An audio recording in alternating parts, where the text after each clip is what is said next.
Just gonna wait for my friend to start up. So my name is Tom. Work for NAB Labs. That's the National Bank and the R&D department. I'm going to talk about Google Assist. I have here Google Assistant. Has anyone used it or owned one of Google Assist? Pretty good, half of you. So Google Assist can be my partner for this presentation. Let's try this out. Now, if for any reason she screws up, laugh at her, not at me. Hey Google, open Presto Assist. Okay, let's get the test version of Presto Assist. Hi, this is Presto Assist. Hey, give us an introduction. I didn't get that. Can you say it again? Tell us about yourself. Hi, I am Presto. Google Assist technology is what powers me.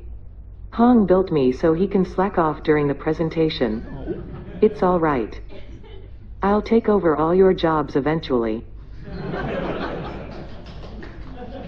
All right. Tell us about Google Assist. Say that again? Tell us about Google Assist.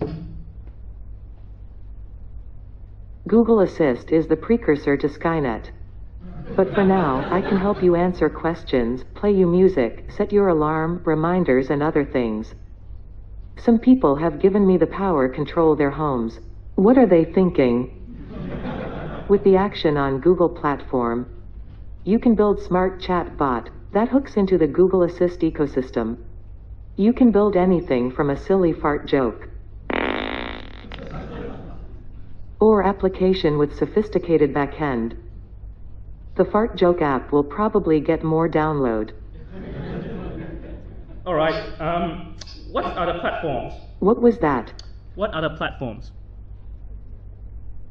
You can use Google Assist in Android, iOS, Google Home and third-party hardware, Android Auto, Smart Homes, Android Wear OS.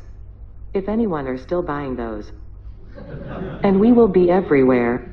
There are already 500 million devices with Google Assist and up to 25 locales. Soon, you will talk to me more than your girlfriend. All right, how do I start? You start by Googling Action on Google, and create a project on the Action on Google site. You can start by creating actions or intents, which are just conversations like what I am saying right now. It will bring you to another system called Dialogflow, where you can train the system with sample utterances. The key focus is help people get things done. Have some fun. You can start with little or no programming, or build it with a Node backend in Firebase, or integrate with any backend of your choice. Okay, tell us what's new in Google I/O. You can use Google Pay in Google Assist. Let's say you could be talking to a chatbot and it could help you pay a bill, book a ticket, or buy goods online. The entire payment use case could complete within Google Assist. I mean, new things in Google I/O. One of the new feature is to understand manners to teach young children. You should say, please. Please tell us about Google I/O. Okay. At Google I/O, we announced new features like transactions, notification, routines, and this really cool thing called duplex. All right. It stirred up a lot of attention in the news. Tell us about duplex.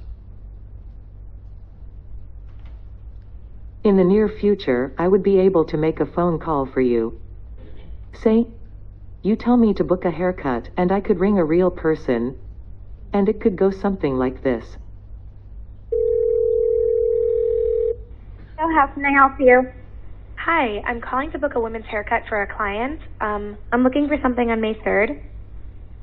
Sure, give me 1 second. Sure, what time are you looking for around? At 12 p.m. We do not... Might cut off. Tell us about duplex.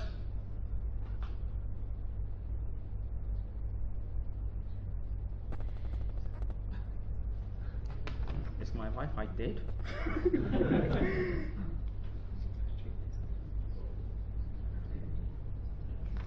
Hey Google, are you Hang there? on while I get connected to Wi-Fi. My Wi-Fi is dead.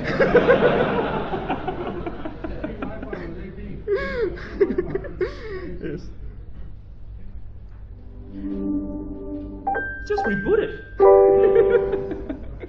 We'll see if that goes better. Hey Google, open Presto Assist.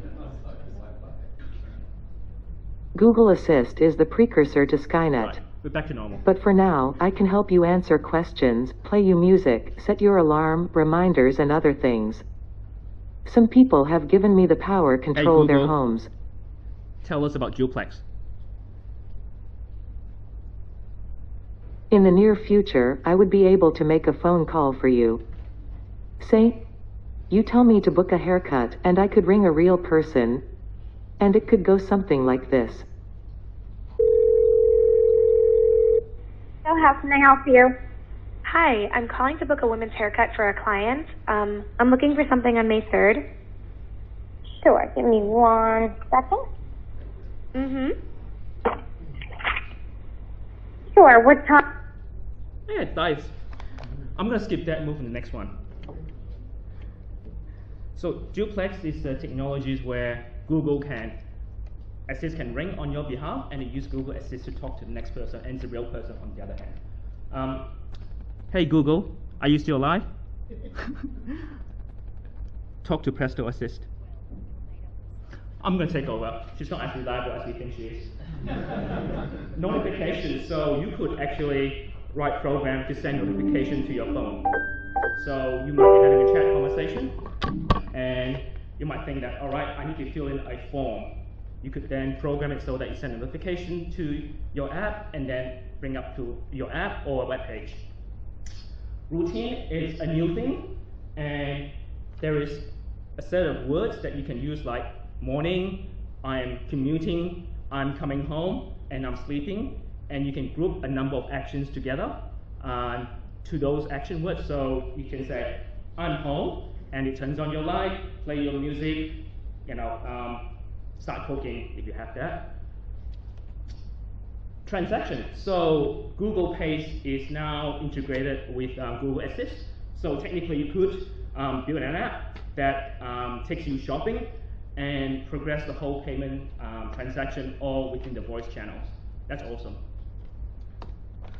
New and better voice. There is 4 new voices, and they have voice actor making all this, the voice using what's called WaveNet. It's all machine learning crazy stuff which Daniel's going to talk about.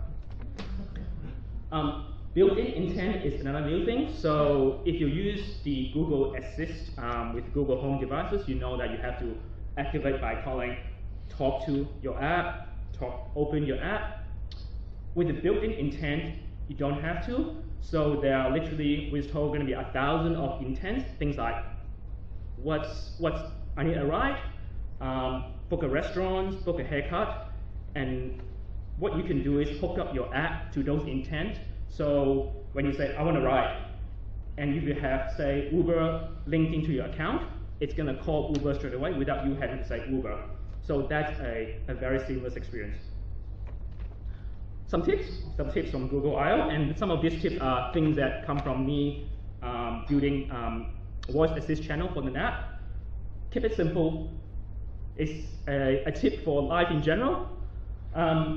It applies to anything from web app to mobile apps, but especially important for your voice assistant, because you get the same problems as web pages. If you've got lots of flows, lots of conversations, there is a dropout rate each time you have a web page. So each time you have a dialogue conversation, there's a chance that people will drop out. So if you order a pizza and you have got 5 steps, there's a chance that someone will drop out somewhere in the middle. So keep it simple. The harder part is you also can't say too much, because if I say too much, people aren't going to remember what I say. So it's the same problem, and you don't have this problem in the web because you have whole page and you can scroll, but with voice you do. So it's a lot more challenging. So the intent to keep it simple is don't pick on all the use cases you have on your mobile app or your web pages. Pick on things that will solve the user's problem and keep it simple. So selective is a good thing. persona. So all the advices from all the voice experts tells you about creating a persona. I'm 50-50 about it. So if you have a target market, like you're building a surfing report, or if you build something for kids, something for, let's say, a particular demographic, say female, you might want certain persona in your conversation. But if you're working for an organization who have a branding department, you might want to ask them what their persona is. And things like National Bank might say, I want something that's professional, that's something that's safe, that's something that's that makes people feel secure, something really boring. So stick to the default in that case. Expect the unexpected. Just like this demos, people are going to say weird things. You ask them a question, they say, I don't know. And so test with users. That's really the only way you can address that. So try with different variations on your utterance. Expect different responses that you're not expecting on your normal use cases, because on the web pages you can put dialog box and checkbox and options. On a web channel, on a voice channel, you can say anything.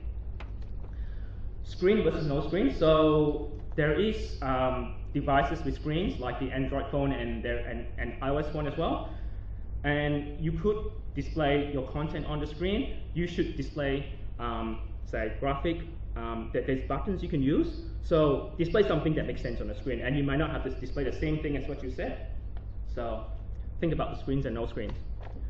Intelligent default. So what it means is people are going to just say something, and you're just going to figure out what the context is. So if I say, for example, on a banking side, if I say, what's my account balance?